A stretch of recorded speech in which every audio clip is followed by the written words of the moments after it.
Ever wondered what it takes to not only survive, but thrive in pharmaceutical sales for the long haul?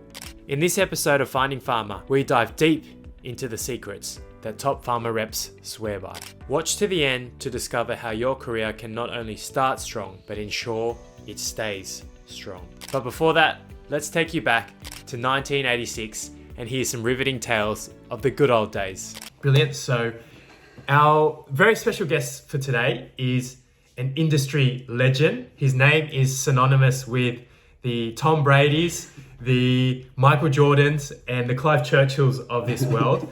Anyone at GSK will know the name Kevin O'Neill. He's a Hall of Famer, and if they don't know the name, they've probably been living under a rock or haven't been at the organization long enough. And, recently retired, 37 years and 11 months, according to LinkedIn. 1 month shy of 38 years. But yeah, Kev, welcome to the channel and congratulations on such a stellar career. Oh, thank you, David, and great to be with you. Yeah, and I think when I thought about introducing you, I'm going to call it now. Yep. You're the GOAT. Not because you have funny teeth and eat vegetables, but you're the greatest of all time. If we take the sporting analogy, we look at the athletes that play for one club and then they transfer to the rival club and they cop so much backlash, and their excuse is, well, if we worked in corporate jobs, we would have played for like 6 or 7 clubs. But to see someone like yourself, 38 years at the one organization, that loyalty, and it's a testament to your the relationships that you've built, not only within the organization and the respiratory community. Yep.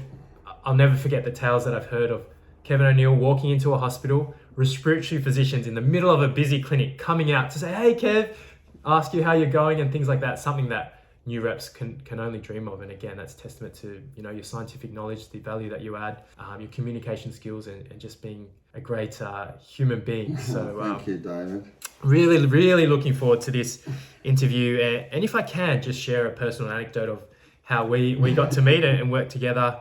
Again, using another sporting one, I'm thinking, the Olympics are on at the moment. And if I imagine, we're the Argentinian football side, being a young player called up to represent your nation. And for me, that was being called up to join the specialty care respiratory team at GSK. It's a huge honor, and so many emotions are going through your mind. I was excited.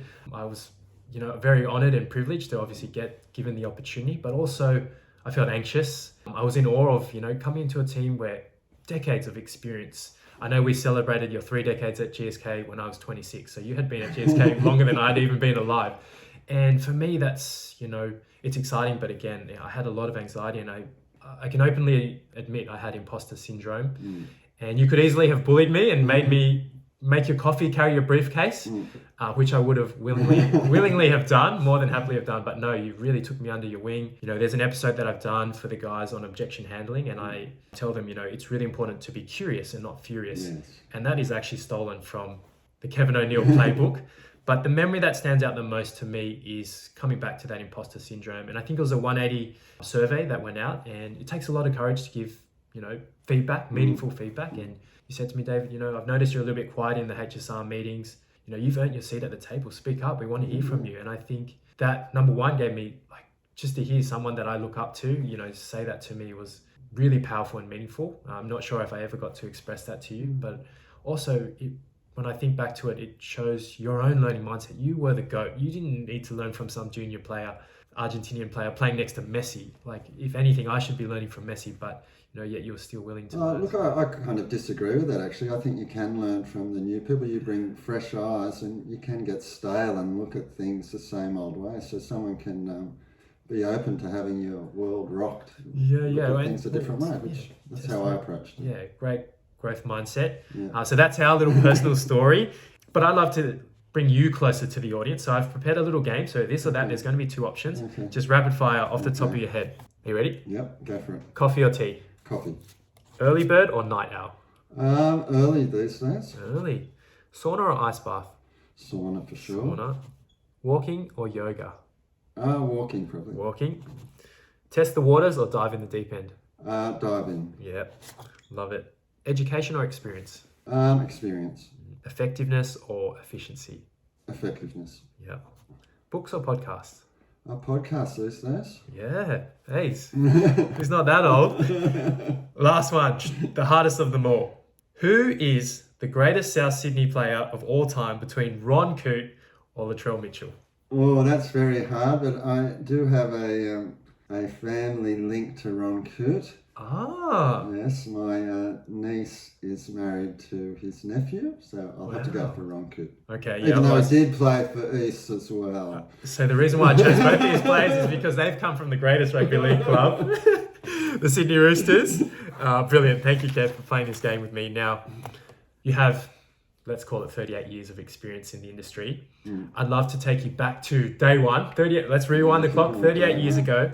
How did you find Pharma? Well, it was interesting. I did marketing at uni way back at Uni of New South Wales, and I remember a lecture on sales management. Look, I knew nothing about the pharmaceutical industry at this point, absolutely nothing. Never had really thought about it. And this lecturer said, he was talking about sales management, and he said the hardest reps to manage are in prescription pharmaceuticals because you can't measure if they're working or not. I'll put that away. Anyway, then when I finished uni, I was playing in a band at that time, and the promise of a car was was very attractive, and I managed to talk myself into a job with Sandoz, and I got a Ford Telstar manual, Yeah. 4 on the floor, and I'll never forget driving across the Gladesville Bridge thinking, God, someone's giving me a car! I love it. I was worried that it would have been a horse and carriage allowance, the car allowance in your time, but Very funny. okay, the car allowance. And was there anything else that sort of drew your eye?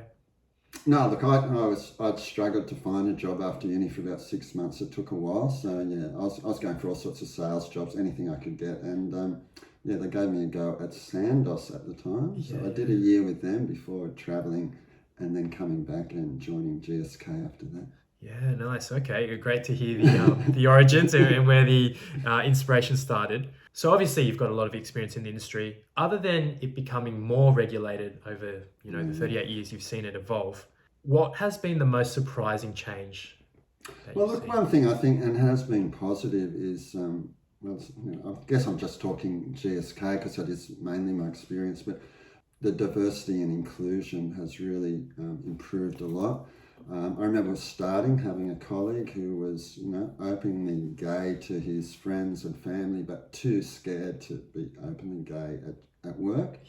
And, I thought that's quite sad. So to see that we've really come a long way in including everybody, ethnic groups, supporting Aboriginal issues. I mean, GSK came out supporting the Uluru Statement to the Heart. Probably sat on the fence a bit at the referendum, which I found disappointing, but I guess I can understand. But those sort of things, I think corporations have got a lot better at. Yeah, I completely agree, and we're moving in the right direction. Yeah.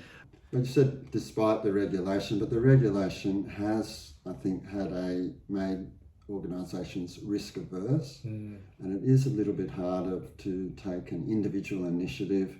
There's a lot more hurdles to get things up. So that's maybe the negative side of the regulation. I mean, it has to come. That there were excesses in the past. I certainly acknowledge that. But sometimes I think this pendulum swings too far the other way. Yeah.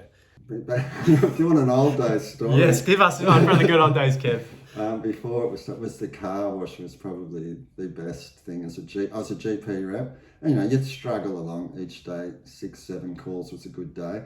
Anyway, one of my colleagues had the idea of the cafe car wash, and we sent out invitations. We'll be there from 11 till 3. One day we got 50 GPs came with their cars to get washed, and they're stuck there for 20 minutes. Yeah. So we got a good chance to talk to them. Yeah. We detailed them while their car got detailed. Hey, two birds with one stone. But then the Sunday show showed up and filmed us.